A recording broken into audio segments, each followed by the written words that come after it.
കൃഷ്ണ ഗുരുവായൂരപ്പ ശരണം. ഗുരുവായൂരപ്പൻ്റെ ഉച്ചപൂജ കഴിഞ്ഞു, കളഭാലങ്കാരം കഴിഞ്ഞു, നട തുറന്നു. അപ്പോൾ നമുക്ക് ഗുരുവായൂരപ്പനെ കാണാനായിട്ട് പോകണ്ടേ? എല്ലാവരും വരൂ കേട്ടോ. ആദ്യം തന്നെ കിഴക്കേ നടയിലുള്ള മഞ്ജുളാലിൻ്റെ അവിടെ വന്ന് മഞ്ജുള വാരസ്യാരെയൊക്കെ ഒന്ന് സ്മരിച്ച് ആലിനെ പ്രദക്ഷിണം ചെയ്ത് നമ്മളിങ്ങനെ വരാം. അങ്ങനെ വന്ന് നേരെ ആ ഒരു അത്തിമര ഗണപതിയെ കണ്ടു തൊഴാം.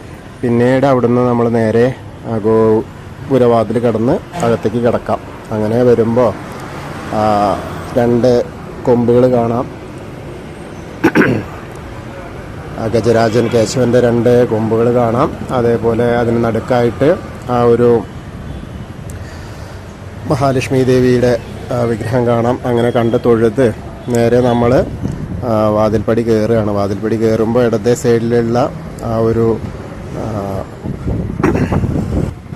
മേൽപ്പത്തൂരിൻ്റെ ആ ഒരു പീഠം കാണാം. അത് കണ്ട് തൊഴുത് അതേപോലെ വലത്തെ സൈഡിലുള്ള ആദ്യത്തെ തൂണ് കണ്ട് തൊഴാം. പിന്നീട് നമ്മൾ ഭഗവാന്റെ ശ്രീലകത്തേക്ക് ഇങ്ങനെ നോക്കുക. ശ്രീലകത്തേക്ക് നോക്കുമ്പോൾ കാണുന്ന കാഴ്ച വളരെ മനോഹരം. രണ്ട് കുഞ്ഞി കാലുകൾ കാണാണ്ട്, കാൽവളകൾ കാണാണ്ട്, പിന്നെ ഇങ്ങനെ മുകളിൽ നല്ല പൊടുപൊടുന്നതിനുള്ള ഒരു ഉണ്ണിയാട്ടോ, ചെറിയ ഉണ്ണിയാണ്. പട്ടുകോണ കൊടുത്തിട്ടുണ്ട്, അരമണി ഇങ്ങനെ ചാർത്തിയിട്ടുണ്ട്, കിങ്ങിണി ഇങ്ങനെ ഞാന്ന് കിടക്കുന്നു. പിന്നെ കുമ്പൊക്കെ നന്നായിട്ട് വീർത്തിട്ടുണ്ട്. നന്നായിട്ട് ഭക്ഷണമൊക്കെ കഴിച്ച് നേദ്യമൊക്കെ കഴിച്ചിട്ടേ യശോദാമ്മ അവിടുന്ന് കൊടുത്തിട്ട് നന്നായിട്ട് വെണ്ണയ്ക്ക് കൊടുത്തിട്ടുണ്ട്. അങ്ങനെ നോക്കി വരുന്നു. പിന്നെ മാറത്തൊരു മാങ്ങാമാല, ഒരു വളയം പോലത്തെ മാല, ഒരു പതക്കം പോലത്തെ ഒരു മാല, പിന്നെ കൈവളകൾ, തോൾവിളകൾ കാണാണ്ട്. വലത്തെ കയ്യിൽ വെണ്ണൂറിലുണ്ട്, ഇടത്തെ കയ്യിൽ ഇങ്ങനെ മാറോട് ചേർത്തിട്ട് ആ ഒരു പൊന്നോടക്കുഴൽ ഇങ്ങനെ പിടിച്ചിട്ടുണ്ട്. അങ്ങനെ പിന്നെ പീലി തിരുമുടി ഇങ്ങനെ കെട്ടിയിട്ടുണ്ട്. പീലി ഇങ്ങനെ കളഭം കൊണ്ട് ചാർത്തിയിട്ടുണ്ട്. തിരുമുടി മാലകൾ 2 ഉണ്ട്. തെച്ചിയും തുളസിയായിട്ടുള്ള അതുപോലെ തന്നെ 2 എണ്ണം. അതേപോലെ വലിയ ആ ഒരു ഉണ്ടമാല ഉണ്ട്, വനമാല പോലെ, തെച്ചിയും തുളസിയും വെളുത്ത പൂവായിട്ട്, അങ്ങനത്തെ 2 ഉണ്ട്. അപ്പോൾ എല്ലാം കൂടി ചേർന്ന് അതിസുന്ദരനായൊരു ഉണ്ണിക്കണ്ണൻ, ആ വെണ്ണക്കണ്ണനാണ് ഇന്നത്തെ ഭഗവാന്റെ ശ്രീലകത്തുള്ളത്. അപ്പോൾ എല്ലാവരും ആ ഭഗവാന്റെ ശ്രീലകത്തേക്ക് നോക്കിയിട്ട് തൊഴുക. നമ്മളിപ്പോൾ സോപാനപ്പടിയിൽ നിന്ന് തൊഴുകയാണെന്ന് അങ്ങനെ വിചാരിക്കുക മനസ്സുകൊണ്ട്. അങ്ങനെ കണ്ട് തൊഴുത് അവിടുന്ന് പ്രാർത്ഥിച്ച് നമുക്ക് അവിടുന്ന് ഇറങ്ങാം. അങ്ങനെ സോപാനപ്പടിയിൽ നിന്ന് ഇറങ്ങിയിട്ട് നേരെ അഗ്നികോണ് നോക്കിയിട്ടൊന്ന് തൊഴാം. അതേപോലെ തിടപ്പള്ളി നോക്കി തൊഴാം. അതേപോലെ ആലിലക്കണ്ണനെ കണ്ട് തൊഴുത് സപ്തമാതാക്കളെ കണ്ട് തൊഴാം. അതിനുശേഷം നമ്മളിങ്ങനെ വന്ന് ഗണേശൻ്റെ അടുത്ത് വരിക. ഗണേശൻ്റെ അവിടെയും വളരെ മനോഹരമായിട്ടുള്ള കാഴ്ചയാണ്. നിറയെ ആ കൊമ്പും തുമ്പിക്കൈയൊക്കെ ഇങ്ങനെ നന്നായിട്ട് ചന്ദനം ചാർത്തിയിട്ടുണ്ട്. ധാരാളം പൂക്കളുണ്ട്, അർച്ചന പൂക്കൾ ധാരാളം ഉണ്ട്. അപ്പോൾ നമുക്ക് ഗണേശനെ കണ്ട് പ്രാർത്ഥിക്കാം. ഏകദന്തം മഹാകായം തപ്തകാഞ്ചന സന്നിഭം ലംബോദരം വിശാലാക്ഷം വന്ദേഹം ഗണനായകം. അത് കഴിഞ്ഞ് സരസ്വതി ദേവീനെ കണ്ട് പ്രാർത്ഥിക്കാം. സരസ്വതി നമസ്തുഭ്യം വരദേ കാമരൂപിണി വിദ്യാരംഭം കരിഷ്യാമി സിദ്ധിർഭവതു മേ സദാ. അത് കഴിഞ്ഞ് അവിടുന്ന് ഇങ്ങനെ വരുമ്പോൾ കോർണറിന്ന് ചെറിയ ഗണേശനെ കണ്ട് തൊഴാം. പിന്നെ മത്സ്യം, കൂർമ്മം, വരാഹം, നരസിംഹം വരെയുള്ള രൂപങ്ങളൊക്കെ കാണാം. പിന്നെ മേൽശാന്തി അവിടുന്ന് മേൽശാന്തി ഇരിക്കുന്നുണ്ട്. മേൽശാന്തി കവപ്രമാരാത്ത അച്യുത നമ്പൂരിപ്പാട്, അദ്ദേഹത്തിൻ്റെ കയ്യിൽ നിന്ന് അർച്ചന പ്രസാദമൊക്കെ വാങ്ങാം. ഇന്നത്തെ ഉച്ചപൂജ അദ്ദേഹമായിരുന്നു. അത് കഴിഞ്ഞ് നേരെ നമ്മൾ വാമനരൂപവും ഗജേന്ദ്രമോക്ഷരൂപവും അതേപോലെ ഗരുഡാരൂഢനായിരിക്കുന്ന മഹാവിഷ്ണുവിനെയൊക്കെ കണ്ട് അനന്തശായിയായ അനന്തപത്മനാഭനെ കണ്ട് തൊഴാം. അത് കഴിഞ്ഞ് നമ്മൾ ആ ശ്രീകോവിലിൻ്റെ പുറകുവശത്തായി വന്ന് സാഷ്ടാംഗം നമസ്കരിക്കുക. നമസ്കരിച്ചതിന് ശേഷം അവിടെ നിന്ന് നീച്ചു വന്ന് ബാക്കിയുള്ള ദശാവതാര വിഗ്രഹങ്ങളൊക്കെ കാണാം. കൃഷ്ണനെയും മുരുകനെയൊക്കെ കണ്ട് ഹനുമാൻ സ്വാമിൻ്റെ അടുത്തേക്ക് വരിക. ഹനുമാൻ സ്വാമിൻ്റെ അടുത്ത് വന്നിട്ട് കണ്ട് തൊഴാം. അപ്പോൾ എല്ലാവരും പ്രാർത്ഥിച്ചോളൂ കേട്ടോ. ത്വമസ്മിൻ കാര്യനിര്യാഗേ പ്രമാണം ഹരിസത്തമ ഹനുമാൻ യജ്ഞമാസ്തായ ദുഃഖക്ഷയകരോ ഭവ മനോജവം മാരുതതുല്യവേഗം ജിതേന്ദ്രിയം ബുദ്ധിമതാം വരിഷ്ഠം വാതാത്മജം വാനരയൂതമുഖ്യം ശ്രീരാമദൂതം ശിരസാ നമാമി. ബുദ്ധിർബലം യശോധൈര്യം അരോഗത അജാഡ്യം വാക്പടുത്തം ഹനുമസ്മരണാത് ഭവേത്.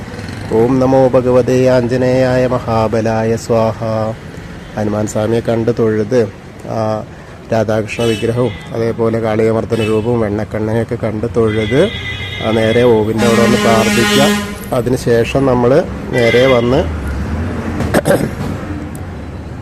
താമരക്കണ്ണനെ കണ്ട് തൊഴാം. അതേപോലെ കൽപ്പകവൃക്ഷത്തിൻ്റെ ചോട്ടിലിരിക്കുന്ന താമരക്കണ്ണനെ കണ്ട് തൊഴുത് ആ ഒരു ഗ്രില്ലിനപ്പുറത്തേക്ക് നോക്കി കഴിഞ്ഞാൽ മുകളിലേക്ക് നോക്കിയാൽ കൊടിമരം നോക്കി തൊഴാം. ഗ്രില്ലിനപ്പുറത്തുള്ള മണിക്കിണർ നോക്കി തൊഴാം. അതേപോലെ തന്നെ ഇന്ന്